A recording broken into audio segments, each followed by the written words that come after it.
¿Qué estamos haciendo bien, qué estamos haciendo mal en términos de medio ambiente? A nivel, digamos, del planeta, el compromiso de los países que más han emitido históricamente y que hoy emiten más, pues es fundamental para poder evitar un calentamiento más allá del 1.5, los 2 grados centígrados del planeta.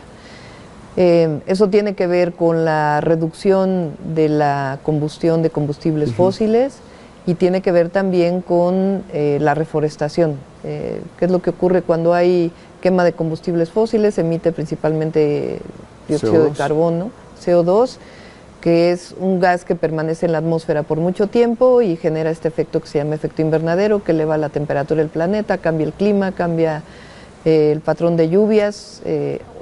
Hoy se reconoce que el planeta ha aumentado desde la época preindustrial la temperatura en alrededor de 1 grado centígrado. Entonces ya vivimos parte del calentamiento global. Y la otra parte fundamental pues es la eficiencia energética y la reforestación, que es, digamos, el principal compromiso que sale hoy de la COP26, que es la aportación de fondos para la reforestación. ¿Por qué es importante la reforestación? Bueno, todos aprendimos que la fotosíntesis de las plantas, de los árboles verdes, lo que hacen es absorber CO2, acumularlo como celulosa y producir oxígeno. Entonces, si hay mucho CO2 en la atmósfera, mientras más plancton y árboles, bosques, selvas hay en el planeta, pues más captura de carbono vamos a tener, que es uno de los elementos fundamentales para evitar el aumento de la temperatura. Y México ahí pues tiene muchísimo que aportar al mundo. El programa de Sembrando Vida del presidente pues es la siembra de 1 millón de hectáreas, pero además lo más importante que para mí es un elemento fundamental. Nosotros no solo podemos hablar del tema ambiental sin considerar las 2 grandes pilares de lo que llamamos el desarrollo sustentable, que es la igualdad, o disminuir las grandes desigualdades, el bienestar, un estado de bienestar para todos los que habitamos en este planeta y al mismo tiempo un desarrollo económico que impacte menos al medio ambiente. Entonces, estas 3 aristas son fundamentales y Sembrando Vida no solo reforesta, sino da una vida digna y trabajo y empleo a miles o cientos de miles de personas. ¿Es compatible un objetivo así con la soberanía, con la búsqueda de la soberanía energética y lo que implica? Sí, por supuesto, y es parte de lo que ahora se está planteando con la reforma energética que está planteando el presidente. Yo di muchos años la clase de Energía y Desarrollo Sustentable en la maestría de Energía de la Facultad de Ingeniería de la UNAM, del Instituto de Ingeniería, y ahí cuando hablamos de energía y desarrollo sustentable es lo mismo. No solamente es un tema ambiental de reducción de emisiones de CO2, uno de los elementos centrales es la diversidad en las fuentes de energía que tengas, y la otra fundamental es con la soberanía, lo que llamamos la autarquía energética. Entonces, todos los países del mundo se preocupan por garantizarle a sus habitantes que tengan la suficiente energía para permitir el desarrollo. Y eso significa un nivel adecuado, porque también podemos utilizar la eficiencia energética en términos de equipos, etcétera, para no tener que aumentar más el consumo de combustibles fósiles. Pero la soberanía energética es algo fundamental para el desarrollo de los países y en ese sentido la soberanía en términos de que México produzca sus propias fuentes de energía y no tenga una dependencia internacional es fundamental para garantizar el futuro del país. Bueno, mencionabas justo, conectando el tema con la movilidad, la adquisición de trolebuses, la renovación de el parque vehicular de la ciudad, de todo eso, y en términos de movilidad, ¿se ha hecho suficiente? Claudia, ¿falta mucho más? Yo diría que sí, pero me gustaría ver falta, la parte pues obviamente lo vemos en la ciudad. Mi convicción, y es lo que hemos estado haciendo en el gobierno, nuestra apuesta, está fundamentalmente en el transporte público. La Ciudad de México tiene que tener un transporte público digno en donde todos nos podamos mover. Y ahí hemos hecho un esfuerzo muy importante y la idea es continuar con ese esfuerzo y dejar un plan integral de largo plazo para la ciudad. ¿Qué hemos hecho? Bueno, una nueva forma de movilidad que es el cablebús. que además tiene justamente este elemento que es un transporte sustentable. No solamente es eléctrico, por lo tanto emite menos emisiones, es eficiente, sino que además atiende a los más pobres de esta ciudad.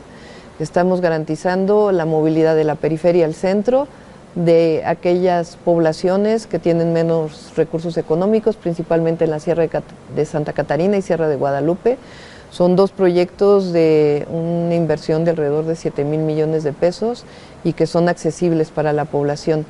Y el otro gran elemento que se discute en muchas ciudades del mundo es la electromovilidad, que es hacia donde va pues la mayor parte de los países del mundo. ¿Por qué? Pues la idea es ir reduciendo poco a poco la quema de gasolina e ir orientando hacia el vehículo o el transporte público eléctrico, que reduce pues prácticamente las emisiones locales que provocan la contaminación atmosférica, y también depende de cómo generes la electricidad, pues las emisiones de gases de efecto invernadero. En México se está promoviendo mucho la hidroelectricidad, la producida por el agua. Y esa transición a la electromovilidad, nosotros en la ciudad la hemos hecho fundamentalmente a través de los trolebuses, sí, con la compra que es algo que estaba olvidado. Y para mí el trolebús es algo fundamental. Requiere una inversión inicial menor que la de un tranvía, por ejemplo. Requiere las catenarias y las subestaciones eléctricas, pero el autobús tiene una vida de alrededor de 50 años. También lleva baterías para tener cierta autonomía, pero es muy distinto al autobús eléctrico, que es lo que hoy se está promoviendo en muchos lugares del mundo. Y entonces el trolebús para nosotros es fundamental en la movilidad integrada, particularmente en las zonas centrales, aunque ahora también lo queremos llevar a Milpa Alta. Y la Ciudad de México particularmente pues tiene el sistema de transporte eléctrico que tiene más de 100 años, trabajadores que conocen muy bien este sistema. Entonces nosotros decidimos hacer la electromovilidad del transporte público principalmente hacia el trolebús, aun y cuando en la línea 3 del Metrobús también vamos a sustituir todos los autobuses por autobuses eléctricos. Ahora, aún con decir que es innegable lo que se ha hecho en materia de atención a la desigualdad con estos sistemas de transporte, también es innegable que estamos ante una crisis de muertes viales, de exceso de velocidad, de pues violencia vial, incluso le llaman algunos. ¿Está en tu horizonte de preocupación también atender estos problemas? Sí, fíjate que nosotros por eso cambiamos las fotomultas por fotocívicas. Que en la época de la pandemia aumentó la velocidad porque había menos tránsito vehicular y tuvimos un incremento en algunos meses de accidentes viales, y ahora otra vez va disminuyendo. ¿Por qué las fotocívicas? La fotomulta tiene la característica de que si tienes dinero, pagas tu multa y no tiene por qué haber cambio en la conducta. Y nosotros buscamos cambios en la conducta de quien maneja un vehículo. ¿Se están cambiando conductas? Se están cambiando conductas, quizá no a la velocidad que quisiéramos, necesitamos mayor campaña. Obviamente tuvimos la pandemia, ahora estamos recuperando esa parte, pero nosotros queremos que, no importa si manejas un vehículo, no importa tu nivel económico, la manera en que se resuelve el problema de una infracción vial es conociendo el reglamento de tránsito, pasando exámenes viales y al final trabajo comunitario. Y uno de los trabajos comunitarios es la escuela, la biciescuela, de tal manera que aprendas lo que significa andar en bicicleta y estar pegado a un vehículo mientras tú estás en bicicleta, para que aprenda el automovilista lo que significa la protección del ciclista. Y eso es en general una convicción. Si te fijas, nosotros en la pandemia no pusimos multa por no usar un cubrebocas. Lo que hicimos fue educar, concientizar, promoverlo. Y de la misma manera, en términos viales, nosotros siempre vamos a apostar por la educación, siempre vamos a profundizar, porque nuestro proyecto pues es cambiar conductas, cambiar formas de pensamiento, en donde siempre pensemos en el otro, en la otra persona, no de manera individual, sin dejar de aplicar la ley. Pero la ley hoy es fotocívicas, todos hacer trabajo comunitario en caso de que haya... Y creación de infraestructura. Y creación de infraestructura. Bueno, ahora estamos construyendo más ciclovías de lo que se construyó en los últimos 14 años, y quizá la más icónica pues va a ser la ciclovía de Insurgentes. Se ha avanzado, es también algo palpable, pero hay otras ciudades que están avanzando a un ritmo muy superior. Pienso en París, pienso en Nueva York, pienso en la misma Madrid.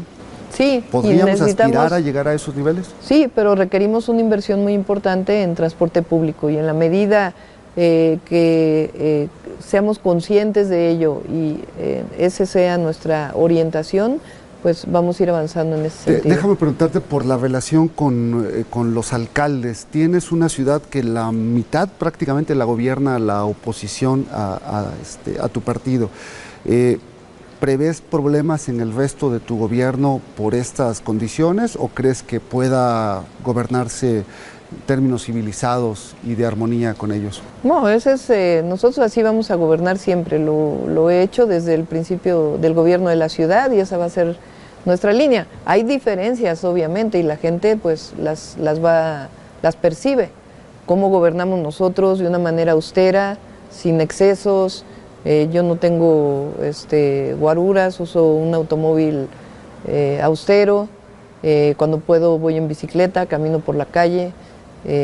Soy muy territorial, busco estar en los distintos lugares de la ciudad y eso pues es una diferencia importante de las formas de gobierno, pero yo gobierno para todos, yo gobierno para los habitantes de Álvaro Obregón, de Miguel Hidalgo, de Tlalpan, de Magdalena Contreras, de Iztapalapa, de Tláhuac, de Xochimilco, de las 16 alcaldías de la ciudad y por eso, por ejemplo, los apoyos que damos a los niños y niñas en las escuelas no los doy solo para las alcaldías que gobierna Morena, son para las 16 alcaldías de la ciudad.